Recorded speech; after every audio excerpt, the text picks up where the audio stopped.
Hi friends, welcome to Eden garden and kitchen. அடாது மழையிலும் விடாது பனி அப்படிங்கிற மாதிரி இன்றைக்கி வந்து 1 கிலோ தக்காளி அப்படியே ஃப்ரெஷ்ஷாக முத்தாக குண்டாக பறிச்சிருக்கேன். எப்படி இருக்குது வாங்க. இதாவது தொடர்ந்து தக்காளி எனக்கு கொடுத்துட்டே இருக்குது. நிறைய வீடியோஸ் நான் போட்டிருக்கேன், 3 வீடியோ தொடர்ந்து இதை பற்றி போட்டிருக்கேன். நான் அப்படி பார்க்கலைன்னா நீங்கள் சேனலில் செக் பண்ணிக்கோங்க. இந்த மழையில் வந்து செலவில்லாத ஒரு பூச்சி மருந்து தான் இந்த தக்காளி செடிகளுக்கு தொடர்ந்து கொடுத்துட்ருந்தேன். தொடர்ந்து எனக்கு பழங்கள் கொடுத்துட்ருக்குது. செலவே இல்லைங்க, 5 பைசா கூட அதனால் செலவில்லை. வாங்க அதெல்லாம் இந்த வீடியோவில் பார்க்கலாம். சேனலை சப்ஸ்கிரைப் பண்ணிக்கோங்க, மறக்காமல் பெல் ஐக்கானை கிளிக் பண்ணிக்கோங்க. கண்டெய்னர்ஸில் இருக்கிற தக்காளி செடியை விட்டுருங்க. இந்த தரையில் இருக்குது பார்த்தீங்களா, இதில் வந்து கொத்தாக நிறையா பழங்கள் அப்படியே பிடிச்சிருக்குது. அப்படியே வெயிட்டு தாங்காமல் அப்படியே சாஞ்சிருது செடி எல்லாமே. இந்த இடத்த வந்து எனக்கு காம்பவுண்டை ஒட்டி இருக்கிற இடம் பார்த்திங்கன்னா, அந்த காம்பவுண்டோட அந்த சரள மண், காங்கிரீட்டு வேஸ்ட்டு அதெல்லாம் போட்டு அந்த காம்பவுண்டை ஒட்டி இருக்கிற இடம் எப்படி இருக்கும். சரி, இந்த இடம் வேஸ்ட்டாக இருக்கேன், இந்த இடத்த பதப்படுத்தணும் அப்படின்ட்டு தான் வந்து அந்த இடத்த ரெடி பண்ணேன்னா என்ன பண்ணேன், இலைகள் தான் 2 இலை. அதாவது இயற்கை விவசாயிகள் சொல்கிற மாதிரி தழைச்சத்து, மணிச்சத்து, சாம்பல் சத்து, இந்த 3 சத்தும் அதிக அளவில் இருக்கிற சில இலைகள் அவங்க சொல்லியிருந்தாங்க. அதில் 2 இலை எங்கிட்ட இருந்துச்சு. அந்த வீடியோக்கான லிங்க் வந்து மேலே ஐகார்ட்ஸில் கொடுக்குறேன், டிஸ்கிரிப்ஷனில் கொடுக்குறேன், எல்லாமே செக் பண்ணுங்கள்.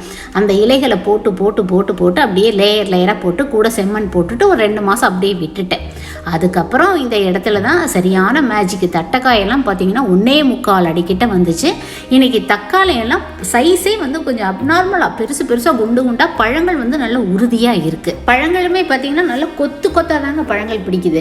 சரி, இதுக்கு வந்து தக்காளி செடிக்கு பூச்சி மருந்து கண்டிப்பாக அடிச்சாகணும். மீனமிலம், பஞ்சகாவியா எதுனாலுமே இந்த மழை காலத்தில் வந்து அதெல்லாம் வந்து வேஸ்ட் ஆயிடும். மழையில் கரைஞ்சிட்டு போயிடும். நம்மளோட உழைப்பு, டைமு எல்லாமே வேஸ்ட் ஆயிடும். அதனால் 5 பைசா செலவில்லாத ஒரு பூச்சிக்கொல்லி என்னென்னு பார்த்தீங்கன்னா, தோட்டத்தில் கிடைக்கிற வேஸ்ட் எல்லாம் போட்டு, வீட்டில் இருக்கிற பேப்பர்ஸ் எல்லாம் போட்டு, எனக்கு மழை காலம் வரும்னு தெரியும். அதனால் வந்துட்டு நல்லா எரிச்சு நிறைய ஒரு அட்டைப்பெட்டி நிறைய சாம்பல் சேர்த்து வச்சுக்கிட்டேங்க.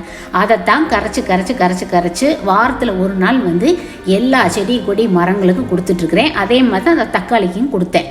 பூச்சிங்கிற பேச்சுக்கே இடம் இல்லைங்க. பாருங்கள், அப்படியே பழங்கள்லாம் வந்து செடி வெயிட்டு தாங்காமல் அப்படியே சாஞ்சு கிடக்குது. மழை இல்லாத நேரமாக பார்த்து கொடுங்க. இது தரையில் விழுந்தாலுமே செடிகளுக்கு வந்து நல்ல உரமாக தான் இருக்கும் இந்த சாம்பல்.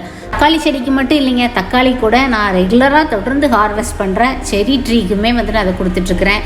இதுலேயுமே வந்து எந்த பூச்சியுமே இல்லை. ஒரு கருப்பாக ஒரு பூச்சி வரும், அதுவுமே இதில் இல்லை இப்போது. ஸோ இன்றைக்கி பாருங்கள், அறுவடை என்ன 1 கிலோ தக்காளிக்கு மேலே ஒரு 200 கிராம் செர்ரி. சூப்பரான ஹார்வெஸ்ட். வீடியோ பிடிச்சிருந்ததுன்னா லைக் பண்ணுங்கள், ஒரு கமெண்ட் பண்ணுங்கள், சேனலை சப்ஸ்கிரைப் பண்ணிக்கங்க, பெல் ஐக்கானை ப்ரெஸ் பண்ணிக்கங்க. வெளுக்காத சாயம் விவசாயம். நன்றி, வணக்கம்.